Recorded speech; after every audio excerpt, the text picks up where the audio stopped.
Picture a man who was feared, loved, mocked, and mythologized before he turned 35.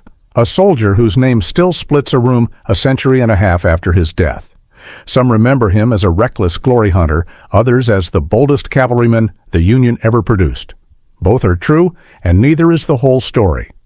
Behind the golden hair, the crimson necktie, and the newspaper headlines was a far more complicated man than the legend allows. A man carrying a secret he never spoke of publicly, whose triumphs on the battlefields of the Civil War would one day collide at a place called Little Bighorn, with a defeat that erased almost everything that came before it. Before that reckoning, though, there is a story history rarely tells in full. How a failing cadet became a symbol of American heroism. How the woman at his side may have shaped that legend as much as he did, and how a choice he made far from any battlefield may have haunted him ever after. If this is your first time here, stay a while. This is the kind of story worth settling in for, and a like and a subscribe go a long way toward keeping this channel alive. Long before any of that, Custer built a reputation of an entirely different kind at West Point. His disciplinary file was, by every account, the most extensive the Academy had ever produced, yet nobody who knew him doubted his intelligence. When trouble caught up with him, and it often did, he had a habit of buckling down just long enough to pull himself back from the brink, right up to the day he graduated dead last in his class. But West Point left Custer with more than a disciplinary record. During a furlough in the summer of 1859, historians believe he contracted gonorrhea, likely from a brief encounter in New York City.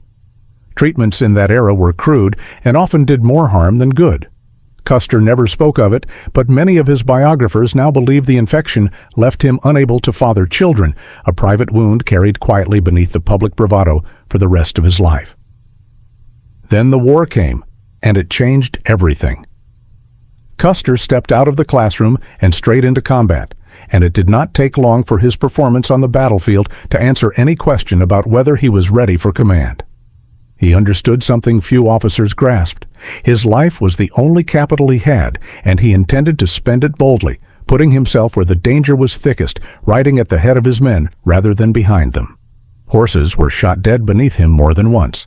His uniform, bright and almost theatrical, made him an easy mark for any marksman on the field, yet he never toned it down. He fought his way through nearly every major engagement of the bloodiest war the country had ever known, and came through it all barely scratched. Custer credited his survival to something simpler than tactics. He simply believed he was lucky. That belief was rewarded early with a citation for bravery in his very first fight at Bull Run, and his reputation only grew from there. Newspapers could not get enough of him. The New York Tribune practically anointed him a hero fit for novels. The soldiers of his Michigan Brigade, many old enough to be his father, adored him, followed him into some of the war's most brutal fighting, and wore the same bright red neckties he did as a badge of loyalty. It was exactly the kind of leadership the moment demanded. Bold, unpolished, magnetic, with Custer riding out sword raised where every soldier could see him. That image, Custer charging ahead with blade drawn, landed him on the cover of Harper's Weekly and became inseparable from his public identity. After Gettysburg, he was among the most celebrated officers in the entire Union Army, earning a nickname that would follow him for life, the Boy General. He stayed in the fight until the bitter end, and it was Custer who accepted the flag of truce when General Robert E. Lee finally laid down arms at Appomattox on the 9th of April, 1865. His most trusted commander, Lieutenant General Philip Sheridan, marked the occasion by giving Custer the very table on which the terms had been signed, along with a letter to Libbie telling her that scarcely anyone in the Union service had done more to bring about that victory than her gallant husband. What makes Custer such an unusual figure even now is just how many photographs exist of him. He grasped better than most men of his era how powerful an image could be, and how deliberately it could be shaped. His flowing hair, scented with cinnamon oil, and his elaborate costumes drew on the popular imagery of knights and cavaliers. He took pride in his fine complexion and delicate good looks, blending feminine traits with a reputation for reckless masculine courage. Not everyone approved. Some dismissed him as little more than a showman. But in an age when nearly every public figure needed a bit of theater, Custer's instinct for spectacle worked overwhelmingly in his favor. Peace, as it turned out, was harder for Custer than war had ever been. The rank he had earned in battle, Major General of Volunteers, evaporated the moment the fighting stopped, leaving him a mere captain in a peacetime army collapsed from well over 1.5 million men down to just 30,000. Promotions dried up, and the purpose that had defined his life for 4 years vanished, leaving Custer adrift. In that uncertainty, he turned to the one person who had never wavered, his wife, Elizabeth Bacon Custer. "Oh, Ottie, we must die together," she once wrote him. "Better the humblest life together than the loftiest divided." Her words steadied him through those aimless months.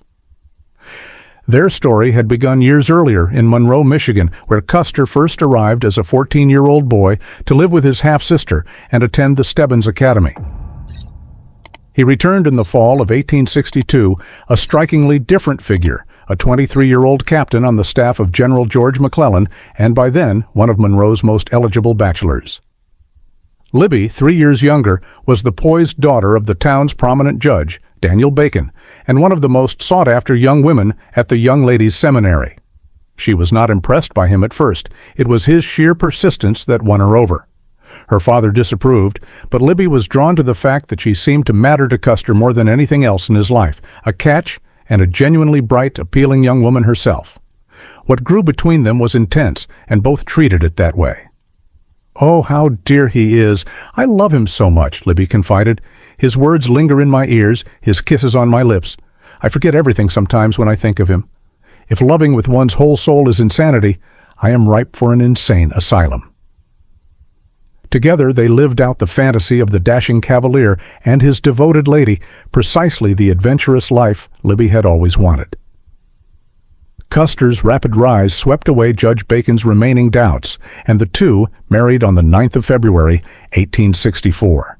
Their honeymoon was cut short almost immediately when Custer was recalled to duty, and Libbie, defying the usual expectations placed on officers' wives, insisted on joining him near the front rather than waiting safely at home. Whether living out of a tent or a borrowed house near the fighting, Libbie stayed close to the action and close to her husband. Their two lives had become a single shared project. She saw in Custer a path toward greatness and wanted to walk it alongside him. When apart, they wrote constantly, letters often 20 pages or longer. He called her his rosebud, his darling sunbeam. She called him Ottie, a nickname from childhood, or simply Beau. Both wanted children, and both would be disappointed. Libbie never became pregnant, and in later years she said she carried 2 regrets through her long life, her husband's death and the family they never had. "I would not lose my individuality," Libbie wrote, "but would be, as a wife should be, part of her husband, a life within a life. I was never an admirer of a submissive wife, but I wish to look to my husband as superior in judgment and experience and to be guided by him in all things." She threw herself into promoting his career, convinced that together they were making history. At last, in the fall of 1866, that history took its next turn. Custer was offered a command with the newly formed 7th Cavalry, and with it came a war unlike anything he had fought before, one without front lines, without newspapers cheering from a safe distance, and without easy heroes. In November of 1868, Custer led the 7th Cavalry against a Cheyenne village on the Washita River, a raid that left the camp destroyed and dozens of prisoners in Army hands, among them a young woman named Mona Sita, daughter of the slain chief Little Rock.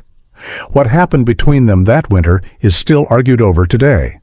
Some officers who served alongside Custer, along with Cheyenne oral tradition, maintained she bore him a child the following January. Biographers are divided. Given what many believe about the illness from his cadet years, some argue the child, if he existed, more likely belonged to Custer's brother Tom, who served at his side.